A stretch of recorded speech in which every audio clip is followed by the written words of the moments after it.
Welcome to the We Watch This Movie podcast, where we sit down and dissect the latest and greatest in film. I'm Dan, aka Dan Allen Movies, joined by the man with over 2,187 films on his watch list. Jackson, how are you today? I'll be feeling much better if you had correctly announced that it's now over 2,267 films in the watch list, I believe. Otherwise, look, I'm not doing too bad. We are into week number, must feel like about 97 here, of self-isolation and quarantine in Melbourne, Australia. It's a lovely day outside. Too bad I'm much like a vampire and won't be seeing any of it. Yeah, it's a bit like that, isn't it? Well, we've reached our 10th episode, Jackson, a milestone, Holy short milestone. Crap. You thought we wouldn't make it to 5, let alone 10. Here we are. I thought we wouldn't make it to 3. Have we got 10 listeners? Look, speaking of watch lists as well, I went through Letterboxd and just hammed a few, and now I'm at nearing 400 on the watch list now, so that's big for me. Got a lot to watch. You could have that done in a few weeks. Not sure about that. The funny thing is the quality of films I've been watching recently, although the podcast we've been hyping up these films, what I've been watching outside the podcast have been utter trash, not good. Some of the films I've been watching. Have you seen Playing with Fire with John Cena? I can't say I have, Dan. Tell me all about it. Yeah, so John Cena, this is probably one of his worst films, and that's saying something because he doesn't have a great catalogue at the moment. I like the guy, don't get me wrong. But what do you mean? The Marine's a great watch.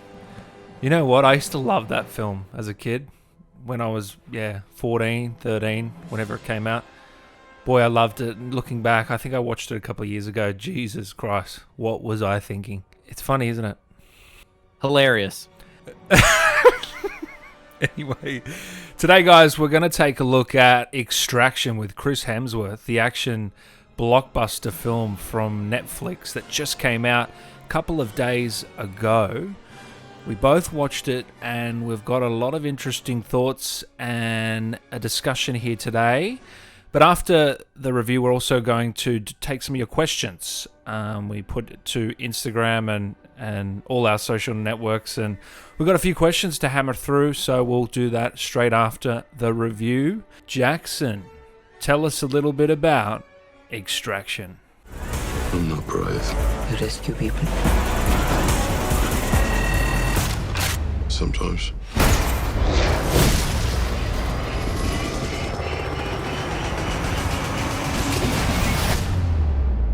Sometimes I do other things.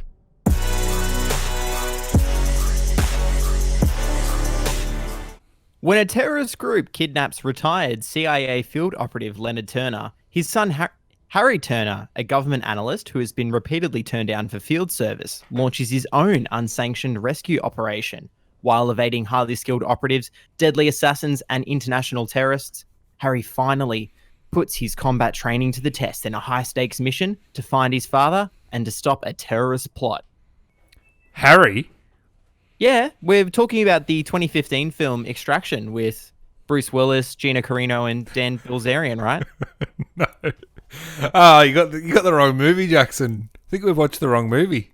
Right. Well, give us about 2 hours and we'll record about the right one. Imagine that. That's it. All right, guys. We're going to have to stop it there. We're going to wrap this episode up. Thank you so much for listening. Thank you to our sponsors. I don't think you'd be hearing this right now if that was the case. Now, tell us a little bit about Tyler Rake. You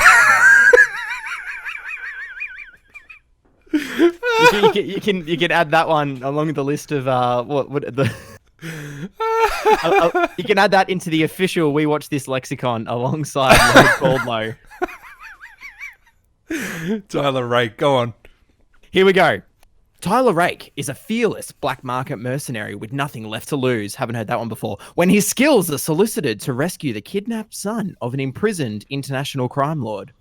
But in the murky underworld of weapons dealers and drug traffickers, an already deadly mission approaches the impossible, forever altering the lives of Rake and the boy.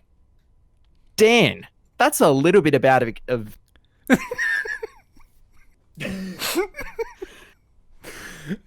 All right, what did you think of Extraction?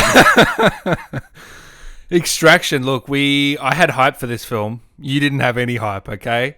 Coming in, I saw the trailer, what a week ago. Didn't have high hopes, don't get me wrong.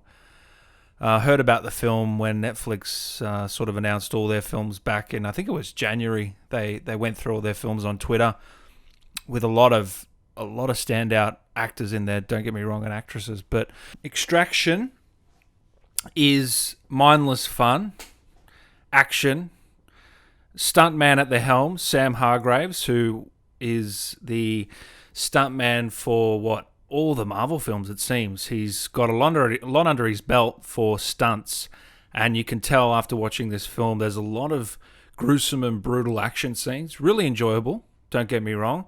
Where the film falls apart is probably the characterization, the story, and all of that stuff. Chris Hemsworth does a great job, I think, with what he's given. He isn't given a lot, but what he's given, he does a good job with.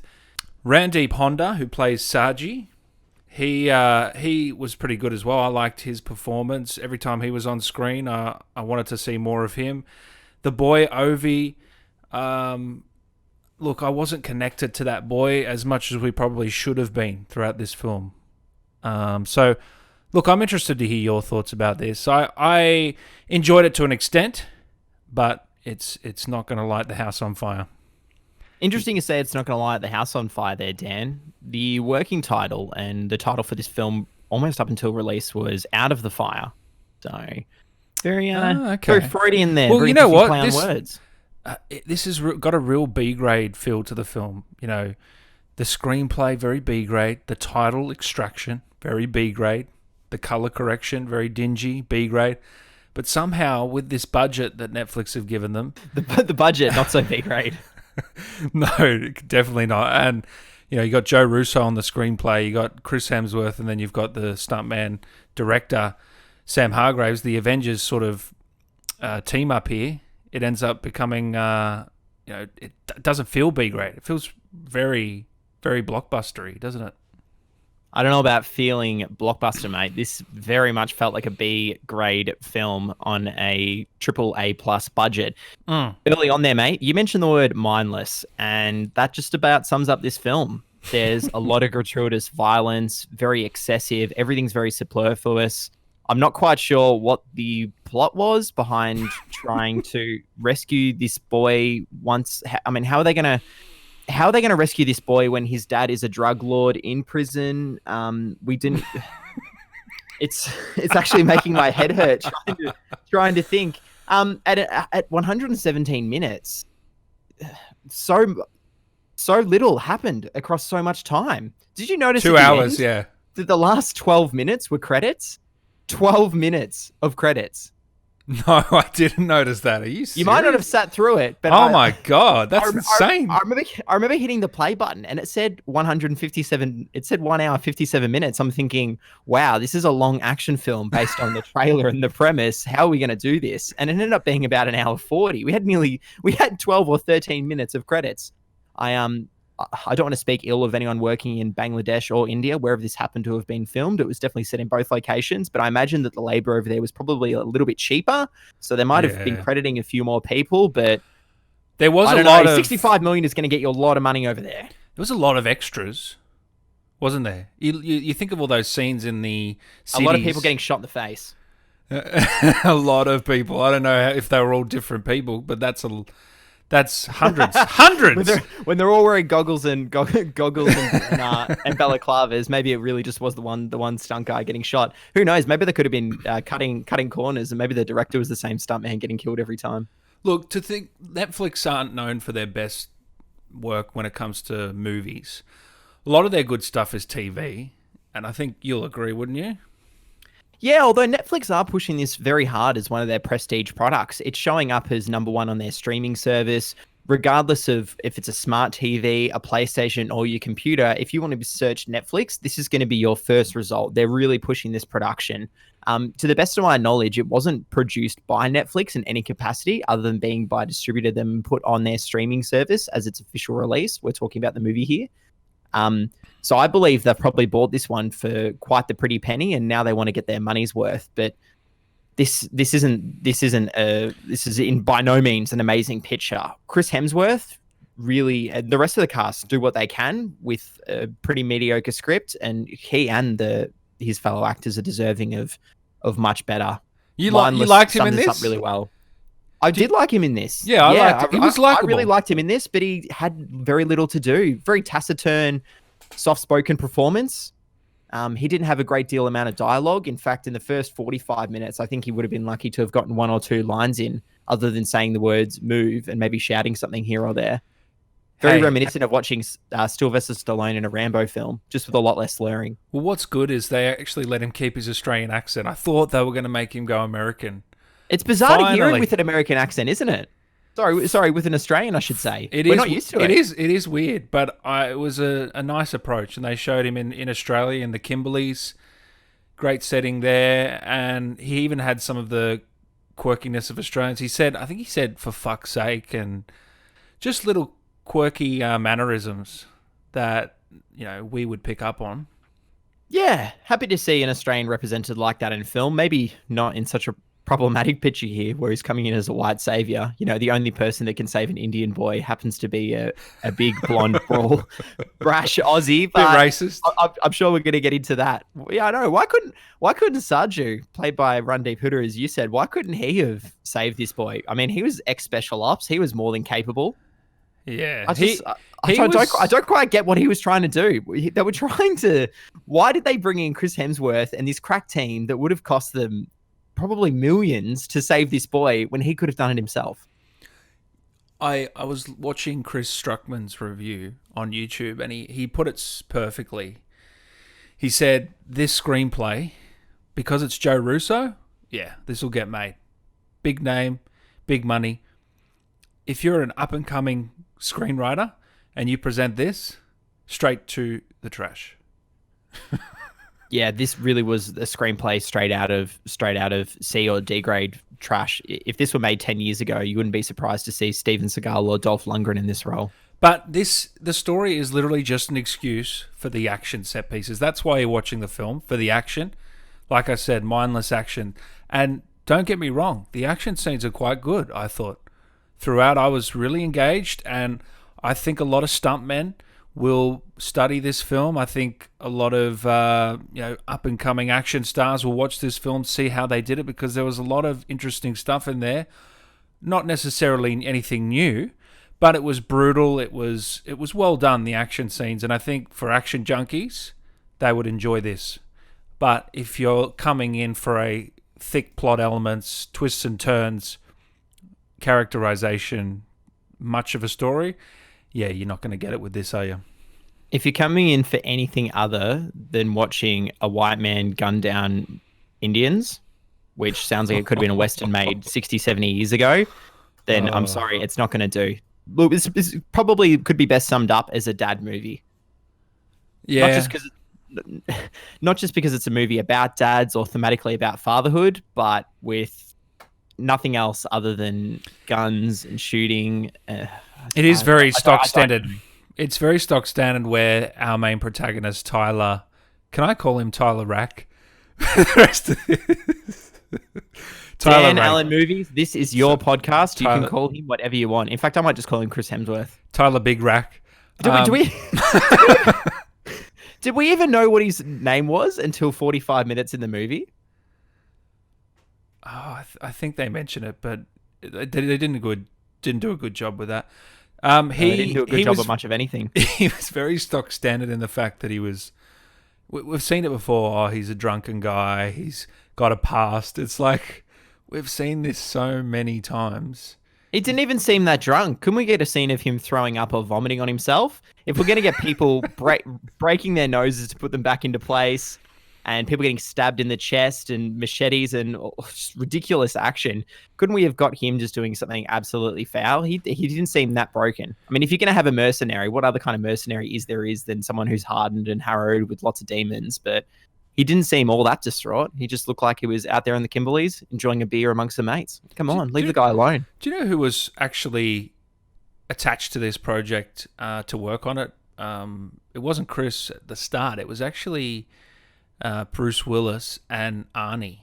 Why am I not surprised?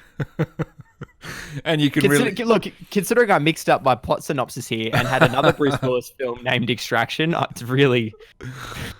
Yeah, it just writes itself, doesn't it? Yeah. What did you think of the action scenes? Did you enjoy yourself in that respect? I suppose it's hard. It's really... You're not much of an action junkie, eh? I mean, you love John Wick. I love action films. You love John Wick. You love The Raid. You've seen The Raid, haven't you? Yeah, mate, that's a future episode for sure, right there. Yeah. Movies like The Raid, Dread, John Wick, non-stop action. I'm all for it, but you've got to be doing something. You've got to be doing something interesting. It's got to be gripping. It's got to suck us in. Because I think the first 40 minutes of this movie, with no setup, no plot, no reason to care about anything, I was honestly bored. I found here that big first action set piece runs for about 11 minutes and 26 seconds. It felt a heck of a lot longer to me, but I was honestly bored. Well, there was a setup. I mean, it was very stock standard. As I said, it was rescue this boy. But you said, John Wick, that's not much of a story either when you think about it. He's getting revenge for his dog, essentially. So where does this fall apart? Whereas you say John Wick does well. Where's the difference? John Wick does an excellent job of building up its mythos. John Wick has the world building laid into the first film are all these subtle hints and nods and lines of dialogue that point and paint a much bigger picture of the world around John Wick. It's about his background. Who was he? Why did he leave it behind? What kind of danger? What are we going to see as he gets sucked back into this world of crime? And then that unfold. We're lucky. We can't believe we got 2 more amazing films out of it. It's unbelievable. I'm so happy. I'm sure you are too. But in the next few films, we see that. And this film here is clearly being set up. This is spoiler free so far, so we're not going to go into what happens at the end, but they're clearly setting up for some kind of sequel, something else. Couldn't care anything about it. They didn't give us any insight into the kind of work that Tyler Rake does or why he's interesting, why we should care about him as a protagonist. Chris Hemsworth does the best with what he can, but you're giving him next to nothing to work with. Other than happening to be an Australian soldier who was fighting in Afghanistan, that's it. That is it. John Wick has Keanu Reeves crying over his dog. Far more interesting. Maybe it's my obsession with Australian actors, Hugh Jackman, Joel Edgerton, Chris. I really liked him in this film, and I would like to see a sequel to see what they could do. I'll say it now. That $65 million could fund 10 indie projects much better than this. When you say it like that, okay, I don't want to see a sequel, but that really took some hard convincing, mate. I've twisted your arm. Yeah, but we know that's not going to happen, and they're always going for sure things. So would I watch a sequel? Definitely.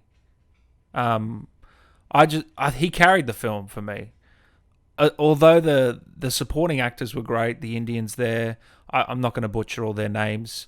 We even saw the guy from Stranger Things. What's his name? David Harbour. David Harbour, of course. He's very underused in this. Unfortunately, he is underused. He had nothing to work with. They had him in for about one night of shooting, and they did what they could. But it felt like one night of shooting, didn't it? It felt like one night of shooting. He was not in it for a long time. Any other thoughts before we head into spoilers, Jackson? For anyone who hasn't seen it, would you recommend it? Final thoughts before we head into spoilers. You're going to skip this one. Listen to the review. It's going to be a heck of a lot of fun here, but skip watching this film. The 1 hour and 57 minutes, if you want to sit through 12 minutes of credits, could be spent doing something far more enjoyable or watching one of Netflix's many superior TV series. I'm going to say if you're an action junkie, give this a watch for the stunts. If you're not much of an action fan, then yeah, definitely give this one a miss. It doesn't have much else to add besides those stunts and a likable Chris. So yeah, let's head into spoilers. Spoiler alert. I'm going to leave that one in this time. Nailed it. Spoilers, Jackson. So we'll start off with the ending. So you think that they're setting up for a sequel? Because I thought it was a little bit ambiguous where you could... Is this guy the Terminator? He got shot in the neck. Come on. That's the thing. He took a beating at the end, didn't he? He took a lot of punishment throughout this film, and he really wasn't wearing any of it up until that final sequence. And the final sequence, it actually opens in the prologue of the movie where we see him, that gorgeous groan. Wow, yeah, no shit, it was a groan shot. Gorgeous drone shot. With Chris Hemsworth, as I'm going to call him, sitting on the bridge, and looking like he's about to die. This is it. And yeah, that's at the very end of the film. But then I guess he comes back to meet the boy. He's now got this great relationship after spending 12 hours with him, I suppose. Do you like that opening scene where you see, we're switching timelines? Did you like that part of it? Not really, because it didn't give us anything to care or grip onto, and it foreshadowed what was going to happen at the end, but it wasn't clever. What was the point of that? How is that setting us up? Is that setting us up that at any point, Chris, throughout the next hour and a half of nonstop action, could get shot, and it's a bridge, so all those other set pieces, you're like, yeah, he's going to survive this. They set up that he has this brilliant ability to stay underwater for many minutes. I don't know how long he's under there for, but at the start you see him meditating under this water, and I was wondering what was the point of that. Is it a brilliant ability or is it a death wish? Well, I was wondering what the point of it was, and as we see by the ending, he falls into the water, and I don't know, man. There was something off about that part to me. I believe that's a window inside Chris's character. I'm not going to say his name because it's so generic, it's not worth it. But it's a window inside Chris's character that within his world and how things have played out in his life, he's drowning, he's suffocating. He's choosing to spend his time living within it, and if the water takes him, if it claims him, then so be it. If that's how he's going to find his peace, by dying and holding a death wish, which I guess is why he takes this mission in the first place, regardless of the money. He claims that that's what motivates him. It clearly doesn't, of course. Come on, it's not that deep. That he wants to be claimed with it. He wants to die. So that's why he's under the water, and he passes that affinity to water onto his son. We'll call him Ovi. I just think it sort of falls apart in that way where at the end you can see him.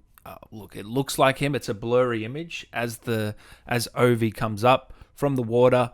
He looks over and you can see what looks to be Chris Hemsworth. I thought that was a little bit on the nose. I thought his story had ended. The amount of bullets that he took on that bridge, that long bridge scene, very, very drawn out bridge scene. Oh my God. How many shots? You know who I wanted to see there right at the end? Why couldn't we have had Sarju? This poor guy goes through absolute hell in the first set piece. He just breaks his nose back into place. It's ripped straight out of the Terminator, and I had to look away.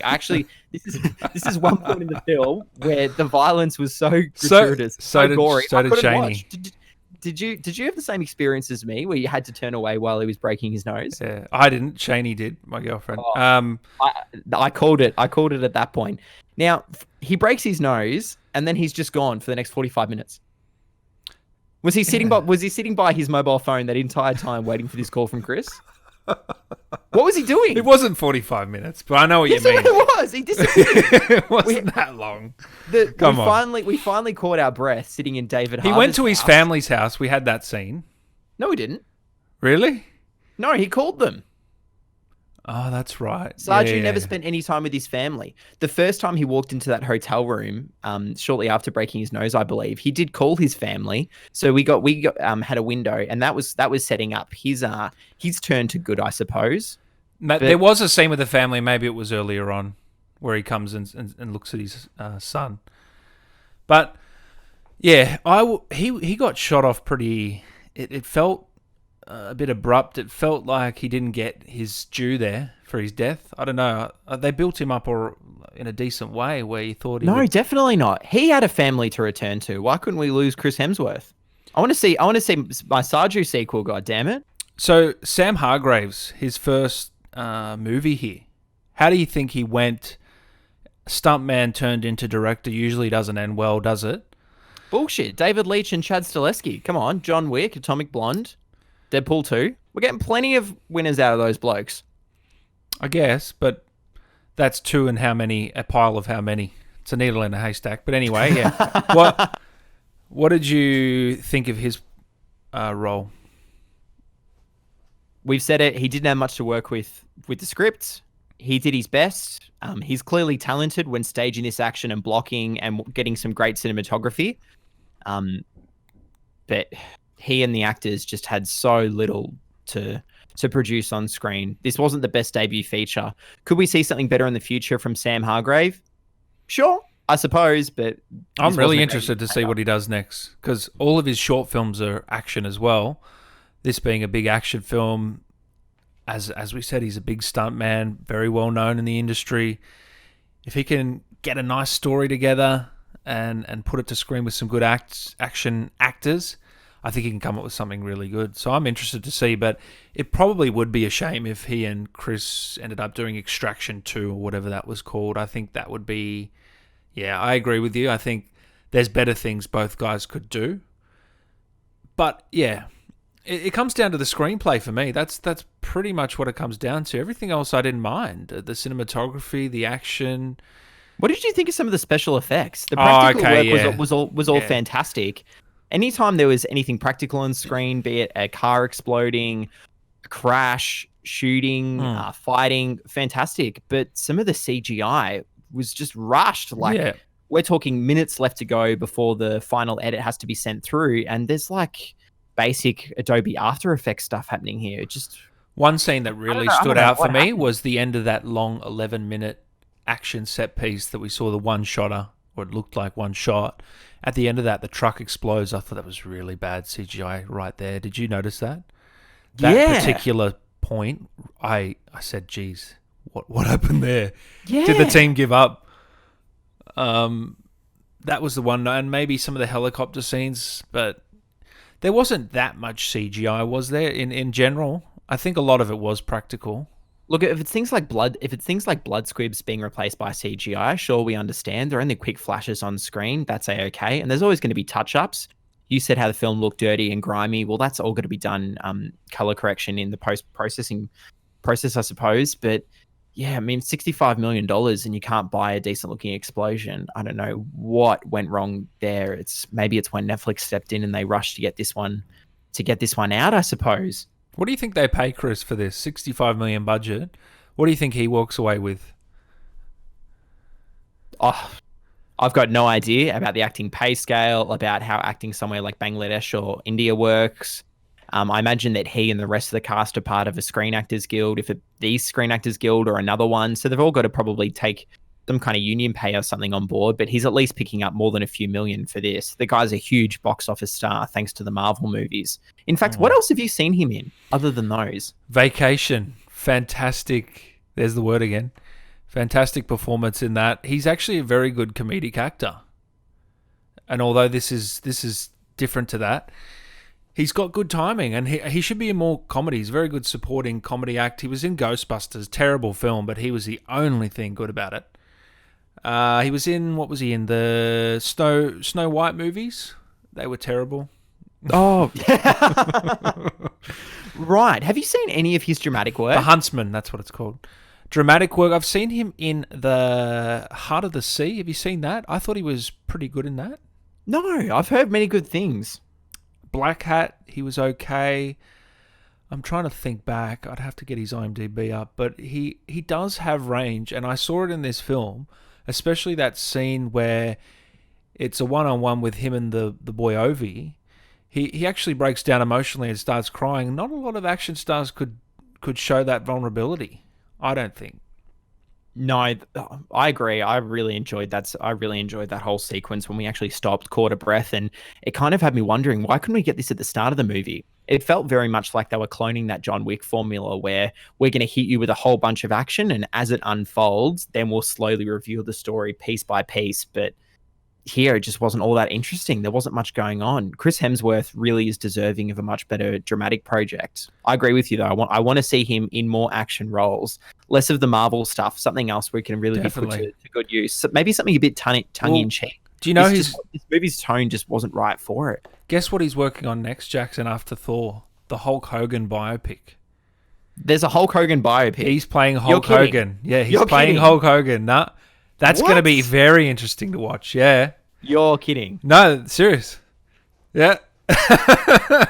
So that is confirmed. So I'm really looking forward speechless. to that. Yeah, I know. He's a good. That's a good casting. I think that's good casting. He suits the role of Hulk Hogan.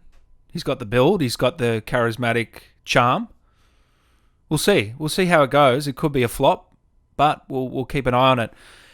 What really let me down for this film, Jackson? I hate to degrade. Nah, smash the shit out of it. Look, I hate to degrade child actors, but Ovi, the acting from this boy, it was okay. Maybe it was a screenplay. I don't know, but I just didn't feel the connection with him. Chris was doing all the heavy lifting in that relationship between the two, and I felt he gave it a really good crack. did ya? That tender sequence with both of them in the bedroom when That was the best scene, but we didn't see falling off much the plane. else. I don't think we saw much else from the boy. No, he does end up shooting David Harbour's character Gasper to death and saves Chris Hemsworth, Tyler Rake in that scene. And then we get this touching moment where he's tears. He didn't want to have to commit this violence. It's clear that his father was trying to persuade him away from this as much. But when you're surrounded by all this death and shooting and murdering, like what else is this poor boy going to turn to? I believe that's one of the themes here in this screenplay, but it's not explored all that well. It's kind of put to the side so that we can just get mindless killing and shooting. Maybe I'm being a bit harsh. We see it mirrored in the antagonist of the movie, whose name I've completely forgotten until I've read it here, Amir Asif. What can you tell us about his character? He's a bad guy. Pretty much. So he manages to employ his own son of sorts, a character named Farhad, who eventually kills, quotation marks, Chris Hemsworth by the end of the movie. But yeah, just these actors had nothing to go with. No one had anything to sink their teeth into. Maybe I'm being harsh. Give me more Saju. Maybe I'm being harsh on the kid because, yeah, you're right. He did have some emotional scenes there where he physically had to cry, and he did those well. Maybe it was the screenplay. He wasn't given enough, and we just didn't know much about this character, about this boy. I wanted to see more about his backstory, about his dad. What's it like living with, this corrupt, within this corrupt sort of world, and I don't know. All we knew that he could play piano well. That's all I knew about the kid. Seriously.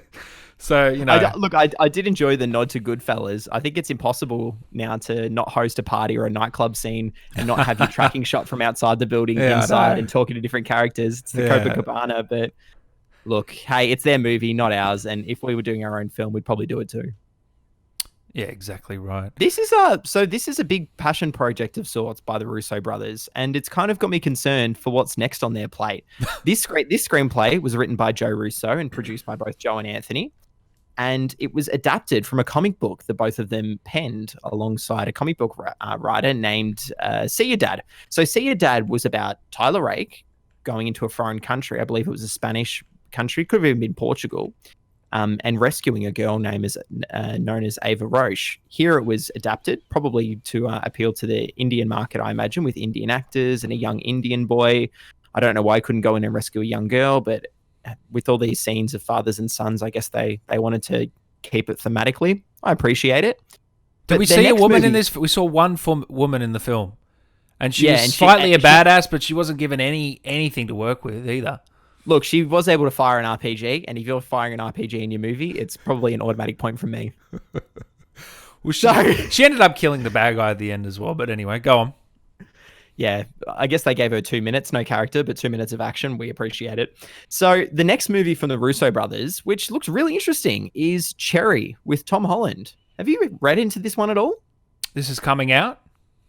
Yeah, this is coming out. So Cherry is due for release. Because I know Tom Holland's working on the next Spider-Man and an Uncharted film. And he's working on an Uncharted movie. Yeah, and Chaos Walking, I believe. So he's got a lot of films coming out. So where does this fit in later on? Okay, well, Cherry actually wrapped up filming. Oh, so it'll be in post-production now. This man is busy. Yeah, right. So even with the COVID-19 crisis, I imagine we're still going to see this film either this year or next year. I believe Netflix are going to also be distributing it. Well, Netflix don't care, do they? They're going to keep their release schedule on tact, aren't they? That's it. And considering most of the Netflix locations are all interiors shot in probably someone's house. Half these films that I imagine they're going to keep pumping them regardless. So Cherry, here we go. Tom Holland. An army medic with PTSD becomes addicted to opioids and starts robbing banks to pay for the addiction. Oh. Directed by the Russo brothers. I'm in. That sounds interesting. But after watching this... after watching this, I've got my hesitations with the script. But look, Russo brothers, what else have they done before Avengers? They did Captain America, Winter Soldier, I believe. They directed some critically lauded episodes of Community, particularly I can't think of the trilogy name. All the paintball episodes, for paintballs more, and those are some fantastic bits of action where they knock off westerns and Star Wars, quite good stuff. And they most famous prior to that was directing many episodes of Arrested Development, and I think that's where we see some of their cutting dialogue and witty editing and timing, which has served them really well in both Captain America and the Avengers films. Sadly, it didn't quite bleed into this project where we had about 20 lines of dialogue for the whole film. That's bizarre. So they went from Arrested Development to a couple of other TV shows and then landed Captain America the Winter Soldier. And from there, now they're working on some of the biggest titles in the world. It's bizarre how Hollywood can work sometimes. More power to them. So what did you... I want to go back to that action set piece, that 11 minutes sort of one-taker. Which one? It was maybe four of them. There was one 11-minute scene where it just non-stop action. We follow them through the car. It almost felt like you're playing Call of Duty in a way. Yes. You remember that scene? Yeah. Yeah. You know what it felt like? That car scene in particular felt like a 4D roller coaster. Yeah, it did, didn't it? Like we were sitting in the back, and it just kind of felt a bit false that we were just kind of getting. It felt like we were getting shook around. I suppose it was effective, but it just wasn't that interesting. Felt like you were there. I actually really liked it. Okay. Yeah, I felt like I was there, and look, as you said, some of the CGI towards the end wasn't great, but those action sequences, especially that knife fight as well, that was great. We see Sarju get pulverized by a car and just flown across the screen. We see Chris Hemsworth slashing guys' throats. No cuts, we're just going to show you this. Just all sorts of things. Heads being impaled. Look, it is very violent. If you're not into violent films, I mean, you're probably looking away. Is this too violent for its own good? Well, I know a lot of people complained about the violence. I think, guys, it's a movie. But this is kind of too violent for its own good. It didn't need to be so gratuitous. But that's the appeal of it, I think. It's an action Maybe film. it's It knows it's an action. It knows it's a dad film, and that's who it's going for. And a lot of the dads out there will really enjoy it. It's as simple as that. And there's not that many of those films on Netflix when you think about it. Original Netflix films. A lot of them are a bit more artsy, but there's not many action Netflix films from what I've seen anyway. No, one thing to consider being a Netflix movie. Did you notice just the breakneck pace this moved at? And up until the midpoint of the movie, we didn't have 1 second to let anything linger or let us think about anything that was going on. Netflix, they must be sending out some kind of mandate to anyone who's making one of their movies that during the editing process and even some of the storyboarding that you have to keep pounding away. You can't let your audience have 1 second to look away. If you're watching a movie at home, it's very different to watching a movie at the cinemas. You've got your phone there as a distraction. Other people in the house could be having conversation. I mean, yourself, we're recording a podcast here and you've got your dog Winter annoying you to no end. And I guess Netflix just try and do their best to keep their viewers on screen, but just at some point, you've got to let us stop and just think for a second. Let us think for a second and consider what's going on. What's the plot? Why has someone who's meant to be rescuing this boy now trying to kill Chris Hemsworth? It's just too I'd much. love to see the drop-off rate for a lot of their films. Know what? I reckon it'd be quite strong. I don't think people are dropping off because they can't. They're just getting assaulted. Not for this film, but things like some of the Adam Sandler films that they claim have been watched by 50 million users or whatever it was in 3 days. Yeah, okay. How many finished it? Probably 5%. Do you know what I mean? How many people fell asleep or had a nap with Netflix playing in the background and happened to? Yeah, you can't track that, can you? It showed up in the auto queue. I reckon they could. Netflix is starting to let slip some more of their statistics, but they're still infamously very private about some of this stuff. Very private. I'd love to dive into some of their stats. They just don't let anything go.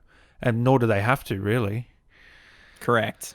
Yeah, look, you're definitely not going to fall asleep through this, are you? It holds you by the throat throughout the whole film, and you're right. I think Netflix are trying to hold the attention because people are losing people's attention spans in 2020 is shocking. The new generation, you've really got to hold them by the balls, or they're going to go on their phone and, like you said, do something else. So you've really got to get them in, especially in those first 10 to 15 minutes. Otherwise, they will turn off. But it is interesting to think about. I suppose, consider a movie last year, though, like Parasite, which we just recorded an episode for, and that was fantastic. That took its time. Over 2 hours long. Mm-hmm. What happened here? This is an extraction. So who are the players? Biggest drug lord in India versus biggest drug lord in Bangladesh. Some mythic shit, huh? It's a kidnapping. Drug lord's son. Clock's running at 16 hours. Proof of life as of 6 hours ago. With the flashbacks, one thing I noticed, so the flashbacks with Chris Hemsworth's character Tyler, always flashing back to this blurry son of his that was killed by lymphoma, I think he says. Yeah. That son was actually his real life son. Did you know that? Oh, that would have saved him a bit of money. There's a few little Easter eggs in there. Yeah. Do you want to bring up what some of those blurry images of the sun were very reminiscent of? Maybe one of your favorite directors. He seems to show up in every podcast we do so far. Don't mention his name. Do not mention his name. Prestige Nolan. Yeah. Look, we made a bet, Jackson. I can't talk about Nolan for the next 10 episodes. So from 10 to 20. So if we're going to continue to rip from other action films and other big blockbusters, if we're going to rip off The Terminator and John Wick, we might as well rip off Inception as well. Well, that fight scene, the 11-minute fight scene, was pretty much ripped off Atomic Blonde, which Sam Hargraves had a hand in as well, I believe. So yeah, I believe he was on that one doing stunts and acting. So he's taken from his own stuff as well. So he's he's taking from his own jar as well.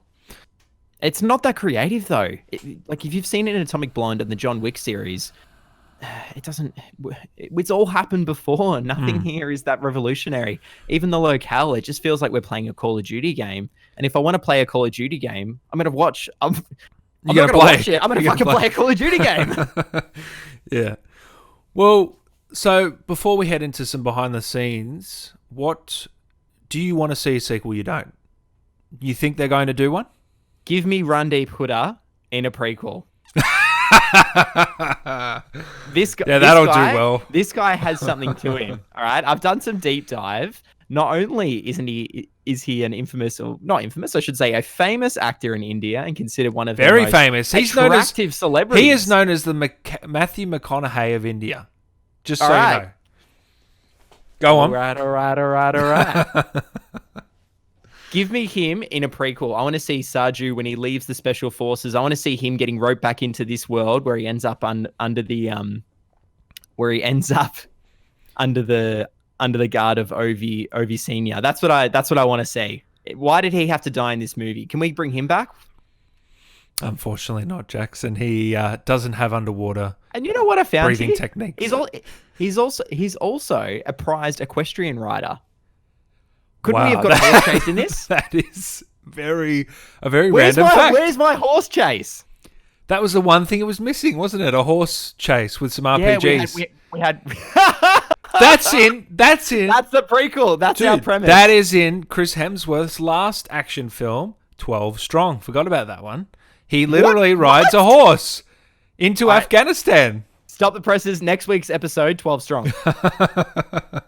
You haven't seen it? Have you heard of it? Hang on, Chris Hemsworth in Afghanistan so this is a sequel to 12 Strong. It's him and Michael Shannon. No joke. We must be the only two people who know about any of these films listening to this podcast right now. 12 Strong was not a bomb, but it didn't do as well as they thought it would. Came out, I think, 2017, maybe 2018.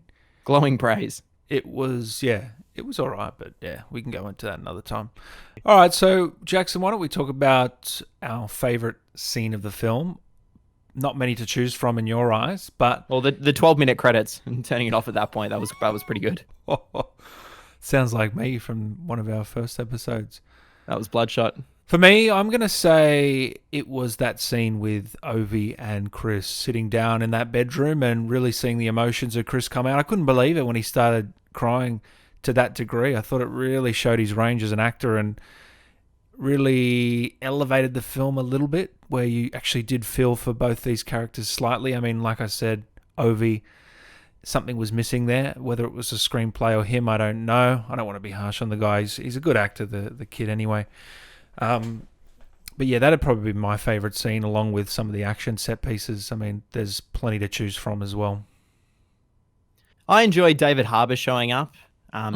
I'll talk about everything but that bedroom sequence. While I did enjoy that, just for the sake of discussing another interesting and okay scene, was the some of the conversations there between Chris Hemsworth and David Harbour. Interesting though, David Harbour was banging on about how he had his wife sleeping upstairs and he was going to kiss her goodnight, but we had a big fight scene downstairs and even a couple gunshots fired, and she never got out of bed. I noticed that. What happened there? So I don't know what happened in the screenplay, but I guess someone just got a bit distracted. Just bizarre, man. What? Does he not have a wife? I don't know. Maybe it was cut out. We already had one too many female characters. That was really weird. I didn't think it was necessary. I mean, to have him in the film at all, really. When you think about it, I mean, we got that nice scene with them too, but they could have been anywhere. They didn't have to be in his house. Poor Bangladesh. Was it necessary to the plot? Dhaka was made to look like an absolute city of hell. Oh, no. Well, apparently this was shot in Thailand, India, and Bangladesh. So we don't know which is what. But I want to talk to you another thing before we go into our final thoughts. The last scene in the bridge, it dragged on a little bit, didn't it? I'm not crazy. Yeah, because we'd seen it before. We'd seen it an hour and a half earlier. Well, not only that, but there was a lot of slow-mo. It was very dramatic, wasn't it? A bit over the top. We get that little payoff where the other kid comes in and shoots him. I mean, was it earned? I don't know. No way. I laughed. And I was laughing when Amir Asif's right-hand man, who was, I don't know, was he a military man, a police officer? But he just happened... Did he teleport from being next to... It was very Hollywood. From being next to Asif to then sniping in a random building? Like, what was going on with the geography here? I get it. The filmmakers don't care, but I fucking care. They do not give a shit. What's happening? They do not give a shit. I had to laugh. Between that and Tyler Rakes showing up at the end, I just, I couldn't help myself. Yeah. I thought it dragged on a little bit. It was very dramatic. Chris Hemsworth was stumbling around with a gun, killing about 10 people. It was sort of funny. It was a bit ridiculous. But you know what? All that being said, Jackson, I can't help but say I enjoyed it. Shoot me, Chris. I enjoyed it. Honestly, two hours long. I actually enjoyed it. So you enjoyed it. What's your final rating? For me, it's actually going to be a 7 out of 10. Whoa! Yeah, it's going to be a 7. Dead set. So the last 50 minutes ragging on this movie is nothing to you. I'm an action junkie, so this film did it for me. And look, sometimes you're in the mood for these sort of films. I was in the mood for it. I'd seen a lot of crap. I'd seen a lot of dragged on artsy films recently, bad comedies, all sorts of things. And this was a bit of breath of fresh air for me, in all honesty. 7 out of 10. Look, come back to me in a year, I might give it a 6. But for today, it's a 7. 4 out of 10? Sorry, he's stunned right now. He's thinking, you cannot be a reviewer, Dan, giving that a 7. You should be shot. Here we go. 4 out of 10 problematic white protagonists. 4 out of 10? Jeez, that's bad. I wouldn't go that low. 3 points for the action, 1 point for Chris. Okay, I lied. 2 points for the action, 1 point for Chris, 1 point for Sarju. Thank you very much. Moving on. So a 4 and a 7. What does that equal? 11 out of 20? That's going to be a 5, I believe. That's a 5 out of 10 on our scale. Yeah. Okay. Letterboxd, we're coming at you. 2.5 out of 5. Interesting. There you go, guys. So 7 from me. Look, as I said, I was in the mood for this, so take it with a grain of salt. But yeah, action fans, maybe give it a watch. Anyone else? Look, I'm not sure we can recommend it. So 5 out of 10 collectively for Extraction. Something's wrong. The city's on lockdown. Yeah, no shit. Jackson, this is the part where we usually go into what we watched this week, but today we're going to do something a little bit different, and we're going I'm so excited. to do a little Q&A, Jackson, from our lovely Q&A? fans. What did we put out to the people? Ask me anything. Ask us anything about movies. Any sort of question. Nothing's off limits. So we've got a few here. How many do we get come through? Oh, we had quite a number. So we've had to slim it down a little bit for today, and we might get to some of the other ones in a later episode. I'm thinking we do this every 5 episodes, maybe 5 or 10 episodes. We sit back and do a little Q&A. What do you think? I love it. Yeah? I love it. Thank you, everyone who took the time to send in such amazing and great questions. We really appreciate it. Feel free to keep shooting these in if you want to hear more thoughts about what we've previously covered, if you want to recommend future episodes for us to cover, or if you've got more general questions like we're about to do, please, at any time, reach out to us. It doesn't have to be every fifth. If we get something we really love, who knows, we might just shoehorn it in like we are right now. And I've also had a lot of questions saying, we want to ask you more questions about a review you've already done. Some certain elements you didn't hit on. So feel free to send those through as well. We can go over them in this section. First question comes in from TP Charkin Rider. He says, TP Charkin Rider. That's it. Hopefully I'm not butchering these names. Where did your love of movies begin, Jackson? Oh, great question. TP Charkin Rider, thank you so much. Okay, my love of movies would have been passed down from my mother. So when I was much younger, only child, had to be entertained somehow as she worked and slaved away to provide such a great upbringing for me. So probably every Friday or Saturday night, we'd make the trip to the local, at the time, video store. I believe that was Network Video. You ever heard of them, Dan? Oh, I have. Blockbuster That's and it. Video Easy. They're not many around now, are they? No, not at all. So we'd go down there, might grab 1 or 2 new releases and a couple of classics as well. And over the course of a weekend, to keep myself entertained, I'd probably watch 4 or 5 films. And every so often, we'd grab something a bit more mature. Maybe when I was 10 or 11 years old, we might watch the old Pulp Fiction or Kill Bill, something really appropriate for the age. And my love of movies kind of sprouted from there. I've always been really keen on researching some of the behind the scenes of films. I love deep diving into directors' filmographies and seeing how they evolved. And ever since, I've just kept at it. Movies is something everyone enjoys and loves. We all love an escape from our own reality and watching other people in a more idealistic environment, I suppose. And just I keep coming back to this real passion for it, and that's what's kind of inspired this podcast. We want to entertain and educate from some movies that we love, old and new. And I guess that's where my passion is. Yeah, I agree. Dan, what's yours? For me, it was back in, I think, 2003. I believe it was Lord of the Rings. One of the Lord of the Rings came out. I went with my dad, and ever since then, I've just had a love for films. I went back through the Matrix films, through Shawshank Redemption, just went through all the classics as I've gone on through the years. And then I guess around, I want to say 2016, I started to really dive into film and all sorts of directors and made the Instagram page and started reviewing, and it's just grown since then. And as I said, we've both got a passion for film, and eventually we want to make our own little short film as well. Write a short film and direct it. So we love it, and we're going to continue to do this podcast. Next question is, what is your favorite movie ever? And will you review Shutter Island at some point? That's by Colby as Overlord 34. Second question, will we review Shutter Island at some point? Absolutely. Who knows? We might even do a Scorsese September. How does that sound, Dan? Ooh, that sounds great. Scorsese. Man, he is a good director. I've seen Shutter Island. Will I review it on my page? Probably. Will we review it here? Yeah, probably. It's one of those films that you've got to review. I think it's so interesting to talk about. So, one of my favorites right now, we haven't covered it yet on the podcast, but Before Sunset. Before Sunset, part of the Before trilogy, alongside Before Sunrise and Before Midnight by Richard Linklater with Ethan Hawke and Julie Delpy. It just captures something about love and relationships and life, and it's this stream of consciousness in a movie. It's fantastic, and of the three, Before Sunset for me is the best realized.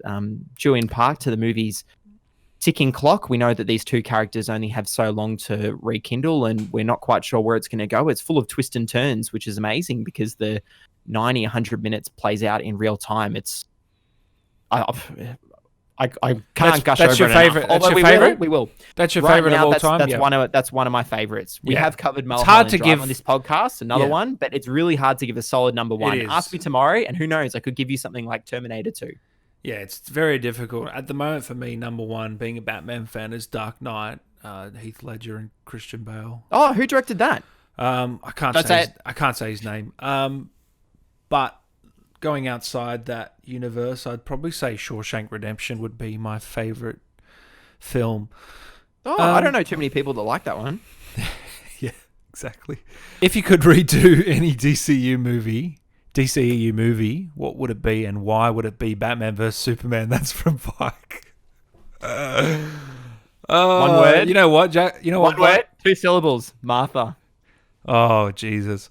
You know what? I wouldn't actually redo Batman vs Superman. I'd redo Green Lantern. I reviewed that the other day. I thought it was one of the worst films I've ever seen. Ryan Reynolds, the poor guy. Don't know what he was thinking there. Batman vs Superman. If we hadn't have got Green Lantern, would we have gotten Deadpool? That's the thing, exactly. That's exactly right. Batman vs Superman, look, I didn't mind it. Hot take. Hot take, I didn't mind it. That's it. Hey, Dan, Look, I'm not saying it's a great movie. Dan Allen movies, I didn't mind it. 8 out of 10. If I had to give it a rating, 5 or 6. But anyway, we can talk about that later. Did you watch it, Jackson? Yeah, you did. I'd rather, you know what? I'd rather redo Suicide Squad and redo it with James Gunn and Idris Elba. And we're getting that next year. It's funny you say that, yeah. Oh, what a coincidence. No Will Smith love? Next question. Will the superhero genre be going strong in 5 years from now? That's from Sir Toner at the movies. Well, with this many superhero questions, I'm going to say yes. Look, it will be going strong in 5 years. Talk to me in 20 years. I think people thought the fatigue was happening like 3 years ago, and they just keep getting bigger and bigger. So the current crisis could actually do the superhero films a world of good. We haven't got films dropping just yet. We haven't got these Disney Plus there's TV been a shows break, coming out hasn't right there? now.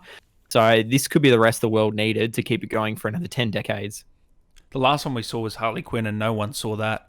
If humanity finds the cure to death and we realize immortality, I don't want to live in a world where it's another 1,000 years of superhero movies. Yeah, look, we want to see more original films. Like, as much as I love Batman and Superman, I think we do want to see more of these indie titles shine. So, will it be going strong? Probably in 5 years. But, yeah, 15, 20 years, I think we'll see some fatigue by that stage. Well, we can only hope.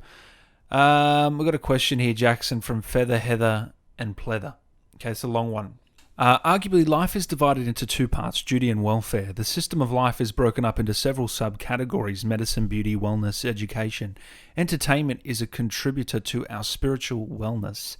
As cinephiles, what can you guys propose is the duty of an actor or movie crew, and how is that duty impacted upon a nation? That's a heavy question, Jackson. It's a heavy question, but this bleeds into my love for film. So if films and movies are an escape or even sometimes considered a vacation for poor people, I believe that that's where some of this contribution by actors and crews and everything, whatever you're doing in life, it should be positively contributing to society and to not only those around you, but others who might be within your sphere of influence. If you're a celebrity and you're someone on a global stage, consider all the actions. How am I positively contributing? So, yeah, I believe that if you're an actor and you're earning that amount of money and you're seen in the public eye, that you should be held in regard to some kind of duty. I'd argue the fact that entertainment is one of the most essential things of life. Yeah, great point. I mean, we need something to look forward to, and movies are one of those things, I think, especially in a time like this with COVID. movies have been a real good escape for you and me. I know, Jackson, and without them, it would be harder to get through. Probably same for a lot of people. So that's it. I really just want to escape to Bangladesh or India right now and start shooting all the hapless locals in the face. Next question. Thanks for that one, Feather Heather. Samurai Dog Cinema, great name, says, what is your favourite time to watch movies in the day? Ooh, favorite time to watch movies in the day? Has to be late at night. I love a midnight movie.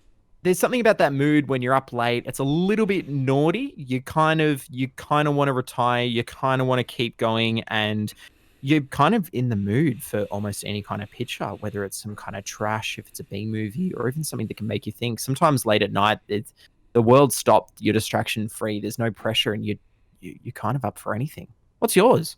For me, it's after work, cool down, get some food, relax, and sit back, go to the theatre with some popcorn and enjoy the movie around 6 or 7 is perfect for me. Stock standard for most people, but yeah. Another one from Samurai Dog Cinema, he says, David Lynch, shout out 2 questions. David Lynch once said that when we're watching a movie on the phone, the person is not really watching and that he will never have the cinema experience. Do you agree? I know we touched on this. I sent you that clip the other day. Dan, can you give us word for word? Isn't it you can't watch a movie on your fucking iPhone? Hey, I'm gonna agree. I feel it's best. In fact, I believe it's best to watch a film as the director intended. And if he intended it to be screened in 35mm on the big screen, then go out and seek that experience. Definitely, I agree. But then again, some films it's okay to watch on your phone. And we're also not going to. We're also not going to lament people who might be in a situation where they can only watch media on a laptop on their mobile phone. If that's your best possible option, hey, go for it. We're not going to criticize you for doing that. We understand everyone has difficulties, and some people might only find that time when they can escape, maybe in their bedroom, and all they have is that laptop. So go for it. But if you've got the opportunity to watch something on a big screen on a television, please, by all means. And not just for the picture, but for the sound as well. Movies are visuals and sound.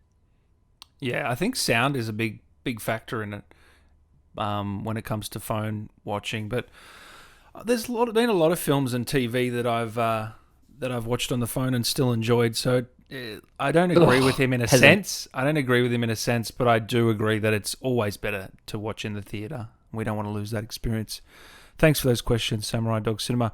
Next one from Xavier D16. I'd love to hear your opinion on Jack Nicholson's Joker. I personally think he's the closest live adaptation to the character. Closest live adaptation. Look, I still have a strong affinity and love for Mark Hamill's take.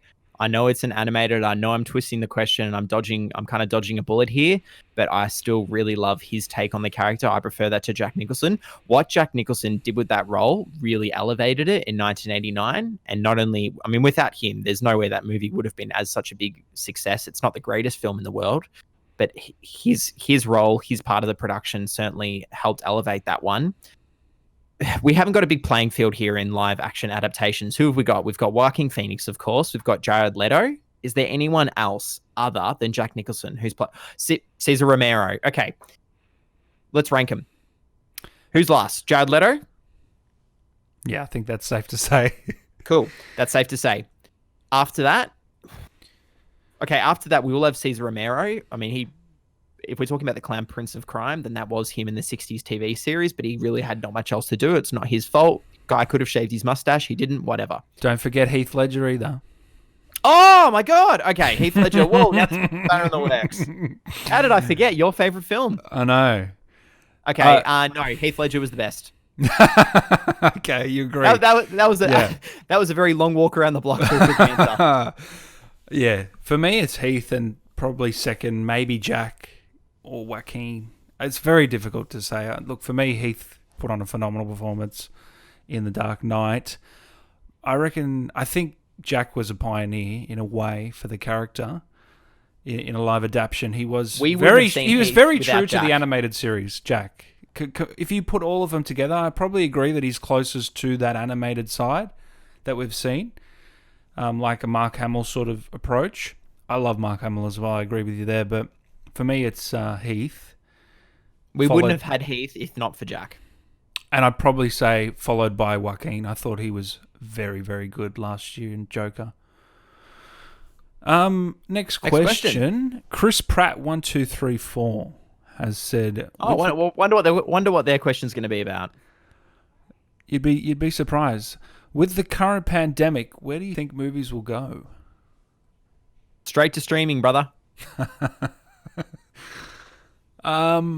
I think everything's just getting pushed back, isn't it, really? And we're going to see a few come to VOD, few come to streaming services, but a lot of those big blockbusters like No Time to Die, June, they've got to release in theaters, so they're going to wait it out. They need to make that money back. They're not going to make it back streaming-wise. I mean, some people have tried. I mean, Invisible Man tried to do it. They put it up on Google Play and all that for $30, I think it was. Australian, $30 to buy, and you could watch. Very steep price for me. I think it should have been 20 or lower. But, yeah, I think we're going to see a lot of them delayed, and we are seeing them delayed, and some are going to try it out, but I don't think it'll work. What do you think? I believe we're going to be seeing a lot more movies this year from the festival circuit. Often films that have a limited release in 2019, that's the year prior. A lot of films that have had a limited release in prior years at festivals, I believe we'll see them come to streaming, not just in something like Netflix, but pay-on-demand streaming similar to The Invisible Man. $20 price tag, US is, a little bit steep considering that's about $30 over here, like you mentioned, Dan. But if that's going to be how we watch movies, we consume it at home. In a household, be it to $5 or $10 each, it's not that much different than going to the cinema. Mm-hmm. So I believe that movies that are in post-production don't require reshoots and things on the festival circuit. We'll see more of them. Could that get more eyes on some art house and independent projects? Sure. Fantastic. I'd love to see more of that happen. The big blockbusters, push them back. What are we really missing out on? Another Marvel film? Yep. Next question. Smart Alex said, favorite animated movie? Ooh, great question. Favorite animated movie? Recently for me, Spider-Man Into the Spider-Verse was really good. Amazing choice. But I would say of all time, maybe Toy Story 3. Bring conclusion to two of my childhood favorites. So I'd probably go with Toy Story 3. You know, I think I cried in that. What a baby. But me too. It was touching. Yeah, and especially when you grow up with the films, you know, there's more of an emotional connection there. You're going to be the same? Absolutely. I had the same experience as you. That was one that I broke down. In a recent one for sure, Spider-Man Into the Spider-Verse. Ventrexian Gaming. Thoughts on Budapest Hotel. Will you review it? Let's review it someday. I loved it. Yeah, look, I loved it as well. So we'll probably touch on it eventually. Don't you worry. Noah I'd McClay. love to touch on some more of Wes Anderson's movies as well. Oh, yeah, for sure. He's a great director. Noah McClay, of the big three films nominated in 1994 for the Oscars, Pulp Fiction, Forrest Gump, and Shawshank Redemption, which do you think should have won? Thanks for all you guys do. Not Forrest Gump. You're not a fan? I think it took away too many awards. That was my problem. For me, obviously, Shawshank should have won. I don't think I'm the only one there that believes that. You're probably the same, Jackson. Pulp Fiction. Oh, you're Pulp Fiction. Yeah, of course. You love a bit of Quentin. I think Shawshank should have won. That's just my opinion. I think it was robbed. That was a massive year for movies. Forrest Gump, we're not talking too much ill will of it. No, I like Forrest Gump. Movie. Don't get me wrong. Great movie. Yeah. Good movie. Pulp Fiction and Shawshank should have been up there. For me, Pulp Fiction. Yeah. What's the worst movie you've ever seen? From Review It Up 18320. Worst movie you've ever seen? That's a tough one. I've seen some stinkers. That's a really tough one. If we're talking so bad it's good or so bad it's bad, ooh. Do both. Look, so bad it's good. Probably The Room. Yeah. Because it's immensely rewatchable. It's not boring. It's so hilariously bad that you can't help but get swept up in it. Yep. So bad it's bad. Okay. If it's just terribly boring. Probably something like Plan 9 from Outer Space. For the first 15 or 20 minutes, it's so poorly made that it is funny, but it eventually just loses you in some disgustingly long conversation scenes that are going nowhere. And the actors have no idea what kind of dialogue they're speaking. It's only like 70 minutes long, but about half an hour in, the joke's well and truly over. Unless you've got a few friends there having drinks, and probably you'll end up turning it off anyway. That's like a so bad it's bad. It should be funnier than it is, but so bad it's good has to go to the room. And I'd love to cover that in a future episode. Wink, wink. For me, it's The Cats, recently 2019. That is one of the worst films I've ever seen. I haven't seen that. I hope we dodged that one. Stinker, absolute stinker. 2 more questions, Jackson. Movies with Aaron says, if you could make any movie, what would it be? I would say Blade Runner 3, a sequel to Blade Runner 2049, 2049. I'd love to see that world explored a bit more. Absolutely love Blade Runner, so I'd say a sequel to that. I'd get Kubrick back to make another movie. Oh yeah, that'd be another one for me for sure. The guy had more to give after Eyes Wide Shut and artificial intelligence. I don't believe his involvement with artificial intelligence was a good enough send off. No way. The film's fine. It could make for an interesting episode if you watch these days compared to when it came out. It's probably holds up a little bit better. It's interesting to hear how some of the lighter themes in that movie were actually Kubrick's work and the heavier stuff was Spielberg's. So for me, I want to see Kubrick come back and make another movie. If we could just give that guy 50, 60 million right now, he'd give us more genius. Last question here from Perth Marketer. What's your favourite genre and why? I'm going to go with 2. I'm going to cheat. I'm going to say sci-fi and thriller. Two of my favourites, absolute favourites. I think back to some of my favourite films and both land in those categories. So probably those 2 genres for me, Jackson. What about you? I love them all. It's hard. I love sci-fi movies with a ticking clock. Think about something like Minority Report or Total Recall or Source Code. Anything where we're going to have lots of chase sequences, we're going to have sci-fi elements blended throughout. I kind of love those. I guess you could say like a sci-fi thriller, but anything that kind of blends into that action realm. I am a sucker though for Z-grade trash. Anything exploitative made on a low budget with its tongue in cheek. I do really love as well. Beautiful. Thanks for all the questions, guys. And we'll do another one. That was fantastic. In maybe episode 15 or 20. What do you think? Please. Thank you all very much for putting in time and effort into these great questions.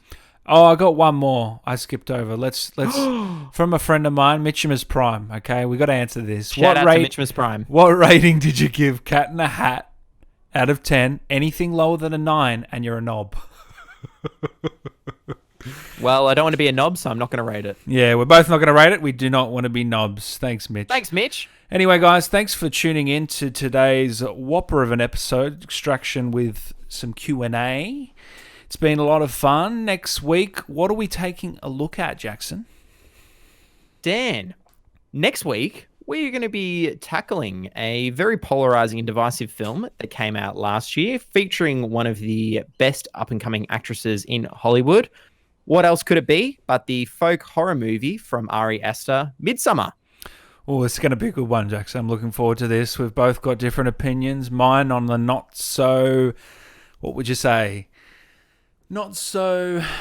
Say the less positive look. Less positive look. So we'll... If that's not hooking you in for next week, nothing will. We'll battle it out next week. It'll be a lot of fun. Midsummer next week. Thanks, guys, as always, for tuning in. You can follow us on all social media platforms that we watch this podcast. And, of course, you can follow me, Dan Allen Movies, on Instagram, Letterboxd, and the rest. Jackson's Marshall on Film with an underscore at the end. Shoot us through some more questions. We'll answer them in episode 15. And any other recommendations you guys have or any feedback, let us know. It's been an absolute pleasure to talk to you today. Any final notes, Jackson? We want to thank this week's sponsor for doing such an excellent job making sure this episode goes ahead, and that would be the fantastic folk at Dan Allen Gaming. They do some amazing work in producing these episodes, getting them edited and uploaded in a timely fashion. And we just have to give a shout out to the man himself at the helm. If you haven't checked out some of his gaming content across TikTok, Instagram, and YouTube, be sure to. He's got some interesting stuff coming up with some of the new releases here in 2020. And I heard he was hit very good subscribe, looking. Drop him a comment and tell them that @MarshallOnFilm with an underscore sent you. And tell him that he's very good looking as well. He loves those sort of compliments. Thanks as always, guys. We'll see you next time. Thanks for listening.